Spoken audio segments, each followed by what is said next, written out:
This is Life Strategies with Monique.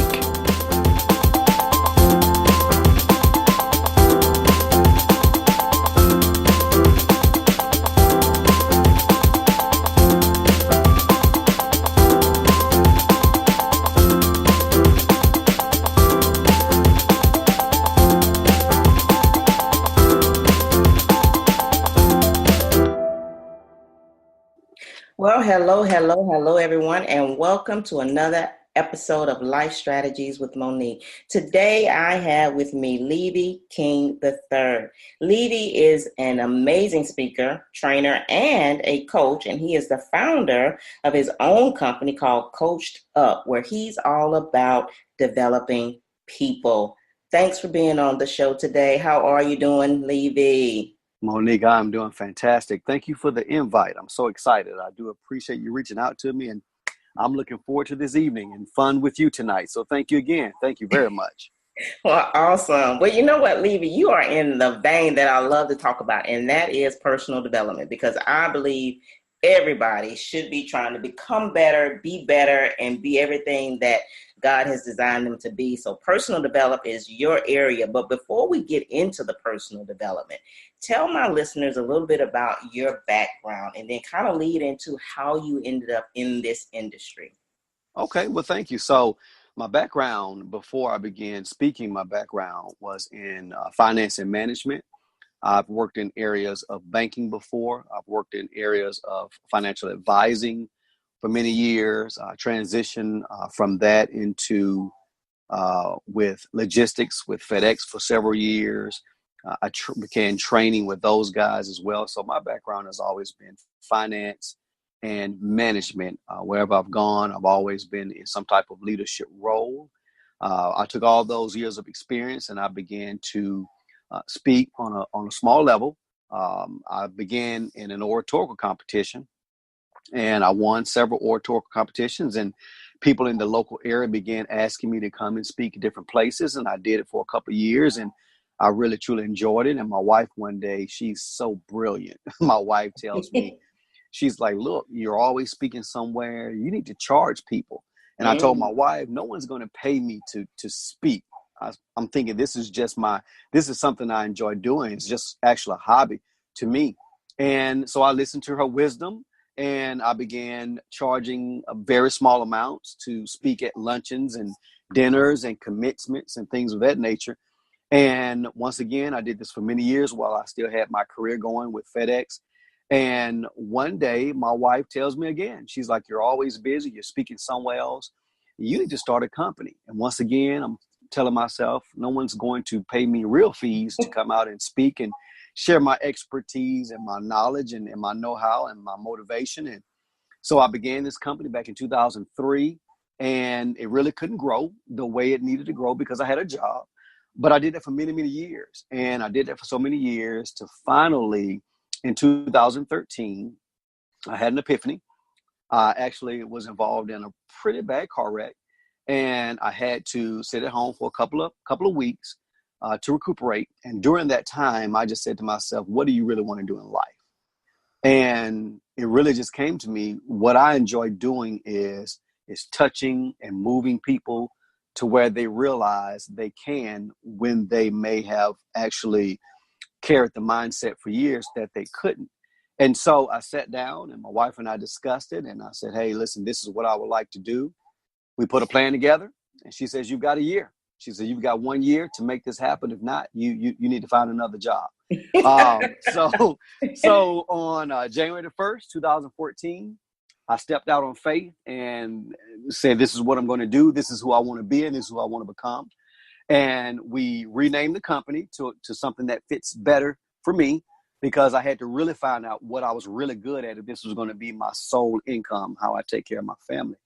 And so we transitioned to professional development. Prior to that, it was strictly motivational speeches, keynotes, but I wanted to have something where I could actually build a relationship with my clients to where I'm viewed as an extension of that organization, a training extension of that organization, bringing value.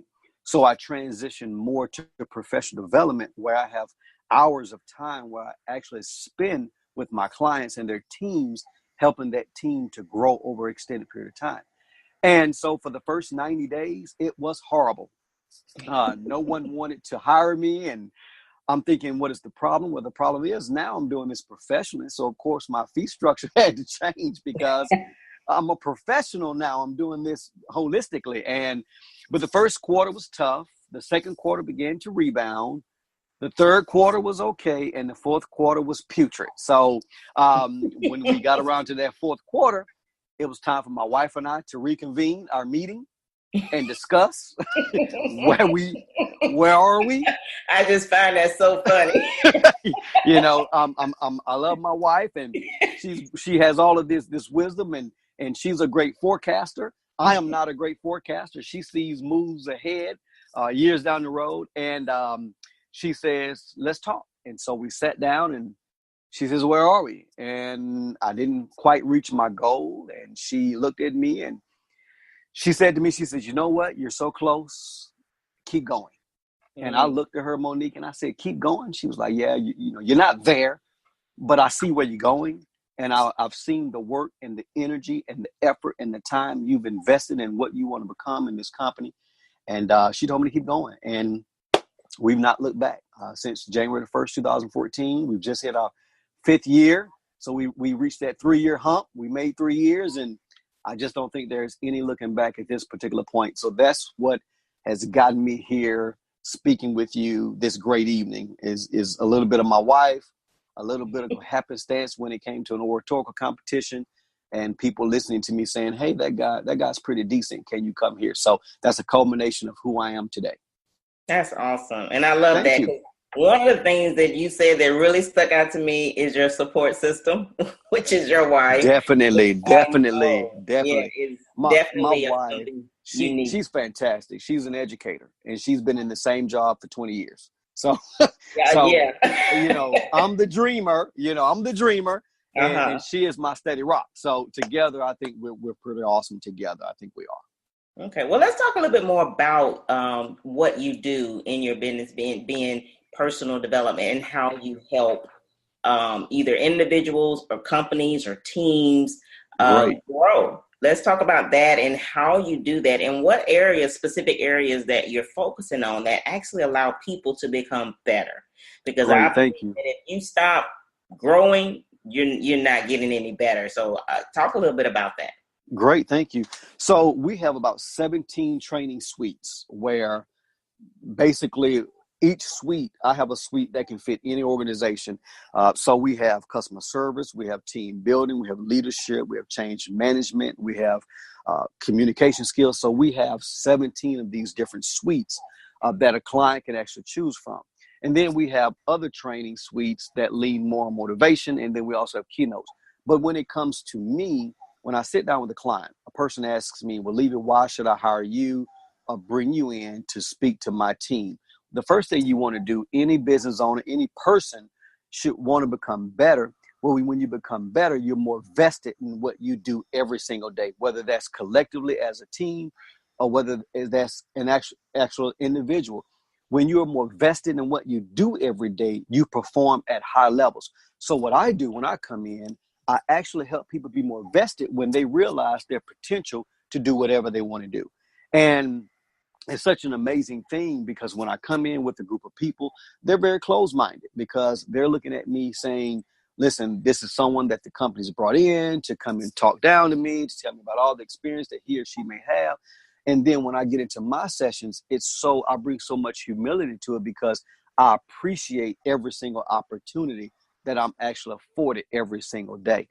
When I step into front of a group of people, my goal is to do a couple of things. Number one, when I'm done, those persons either need to be better personally, professionally, but majority of the time, they're actually better off on both areas.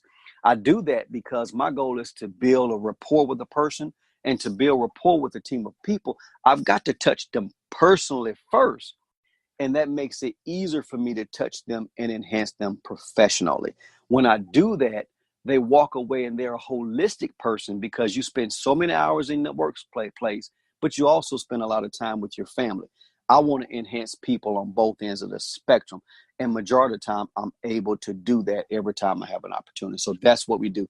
My goal is to develop people and allow them to see the can and not see the can't in their lives. Wow. One of the things you just said that really stuck out to me was you say you become vested. When you become vested, you perform better. And Yes. so when you're going into this company, you're helping individuals actually find their own personal power. And when they find that personal power, they now can perform because now they know what they're really, really good at on a personal level. And then they can apply it on their job. Now, am I correct in saying that? Because that's kind of like what I heard. You are 100% correct. And when I'm sitting down with the client and the client asks me, well, Leavie, you say that they're going to be more vested. Well, vested is more loyal, more committed, more productive, happier people. When you have more committed, more loyal, more vested team members, the production and the bottom line of that company greatly increases. Every organization, the true jewel of that organization are the employees that work there every single day.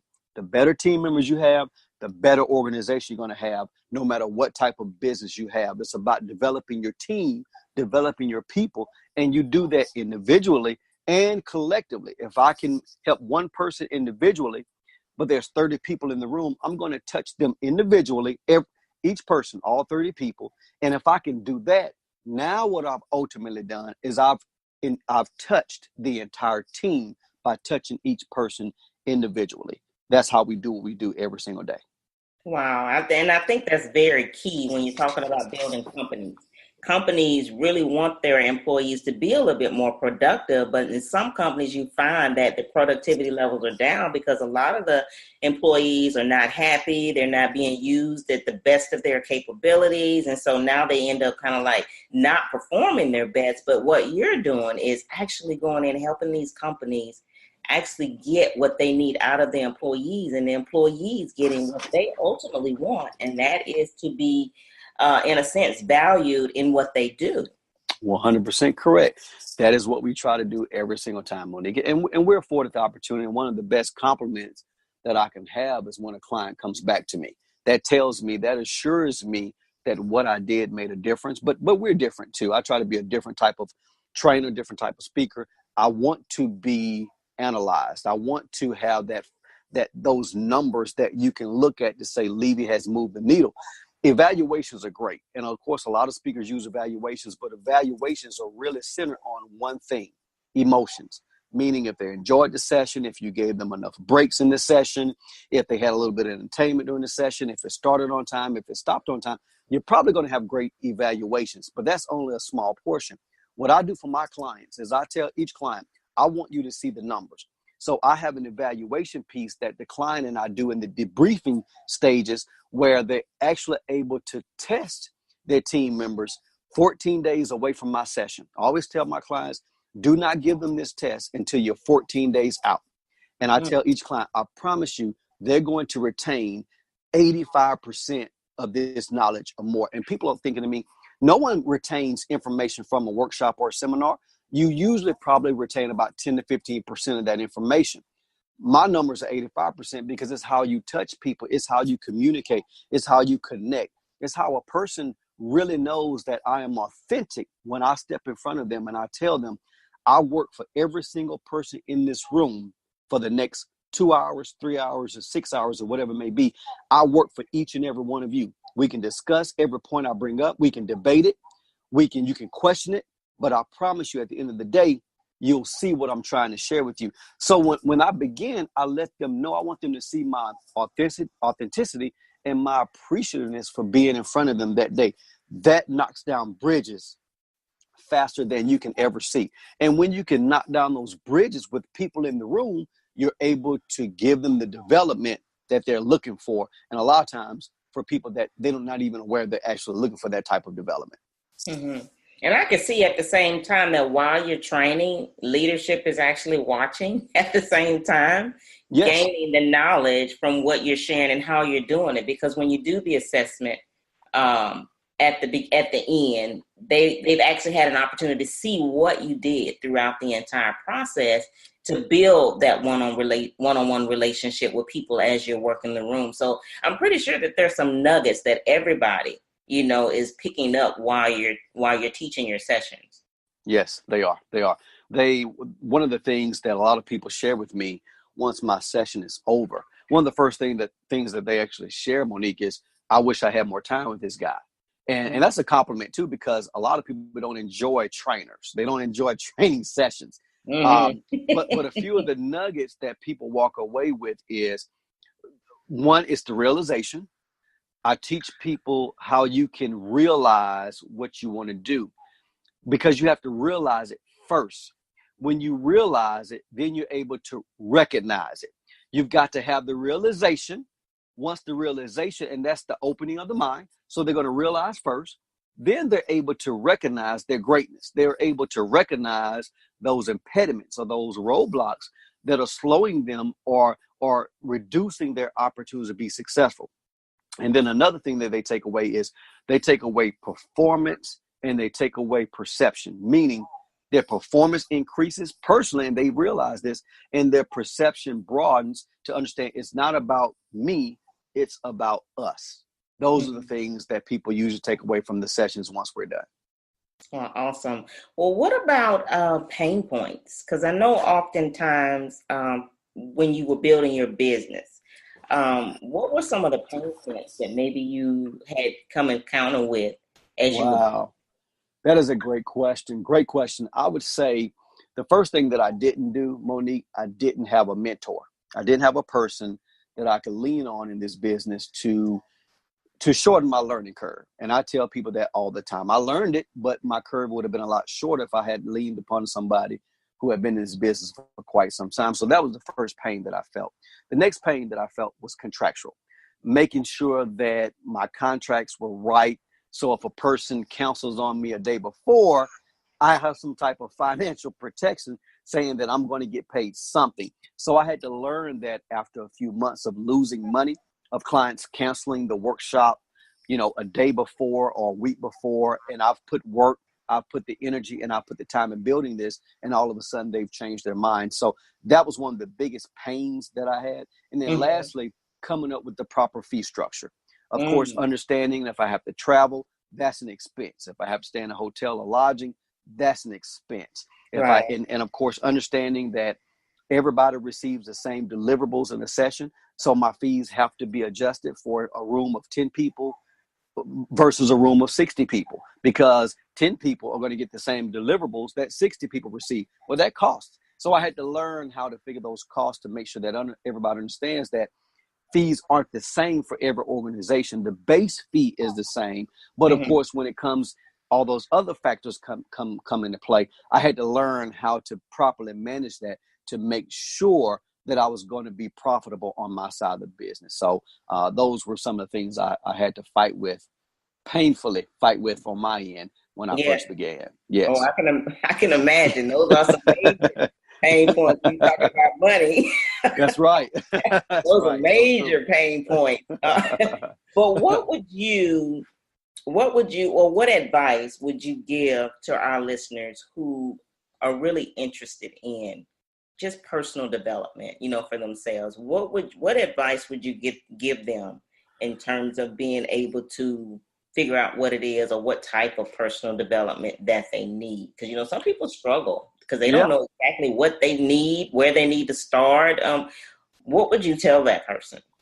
Well, so the first thing I would tell a person is take the first step, meaning once you realize that you want that growth, but you don't quite know what it is, it's time to take that first step. And the first step is doing a little bit of research, understanding what areas am I weak in, which meaning they should take some type of assessment to see what areas they're weak in. So those deficiencies that they have, they can find the type of training or the type of development to help them actually grow in those areas of weakness professionally. And then, of course, it's once they find those things, find an organization that provides that. Find an organization that provides that professional development, whether it's personal development or whether it's professional development, to see if they can receive that growth. But I'll tell anybody, Monique, you cannot receive the same type of training or the same type of growth without being with that person who is an expertise in that area. is just like a psychiatrist. I can go online and read things about symptoms, and I can learn how to kind of deal with them. But I need that person who is enveloped in this world every day in order to truly open me up and open those gates up and those doors up to really realize who I can actually be in life, whether personally or professionally. So those are the things I would say a person needs to do first. Take an assessment, find your strengths and your weaknesses, find those areas that you can tap into to be better, and then ultimately reach out to a professional to help that person truly reach those levels that they want to reach. Wow, awesome. So you have an offer today for our listeners. Yes, I do. So what I'm going to do, and I'm going to happily give this away, what I'm going to do for one of our listeners, I'm going to offer a 15-minute example professional development session for that person. In the 3 areas that I'm going to offer tonight, and they can choose one of the 3: team building, communication, or conflict resolution. My favorite, Monique, surprisingly, is conflict resolution. And people ask me all the time, why do you enjoy conflict resolution sessions so much? It's because, and I tell people all the time, Monique, beauty comes out of conflict. But if you're never in a conflictual, if you're not in a situation where you have that conflict, which forces you, the main thing that conflict forces you to do is communicate. And that's where the beauty is. So, but yes, for one of your lucky listeners, I would definitely give them a 15-minute session on that. And whomever it may be, I'm pretty sure that I can guarantee those 15 minutes can be impactful. Well, awesome. Well, tell our listeners also how they can get in touch with you if their company or business is looking for team building skills, personal development, keynote speaker. How can they get in touch with you? Great. Well, you can reach us on our office line, and our office line is area code 251-298-7615. Of course, you can reach me by email. It's Leavie, Leavie, at coached, COACHED, up the number 2, success.com. And of course, we're on social media, Facebook, and all those different things under COACHEDUP as well. So please, if you have a question, if you just want a little bit of advice, and if you would like to connect me with an organization or a group, I would humbly accept and be appreciative of those connections. I really would. Thank you so much. Awesome. Thank you so much, Leavie, for stopping by on the show today, giving our listeners some amazing information about personal development. And to my listeners out there, if you're listening and you are interested in Leavie King and some of his services, definitely please make sure you reach out to him. All of his information will be in the show notes on the podcast. So please make sure that you click on the link and everything will be there, including that opportunity for you to get that 15-minute coaching session. So again, thank you guys so much for tuning in to this week's episode of Life Strategies with Monique. Until next time, stay educated and empowered. You've been listening to Life Strategies with Monique. Contact Monique Pettaway at www.moniquepettaway.com or info@moniquepettaway.com.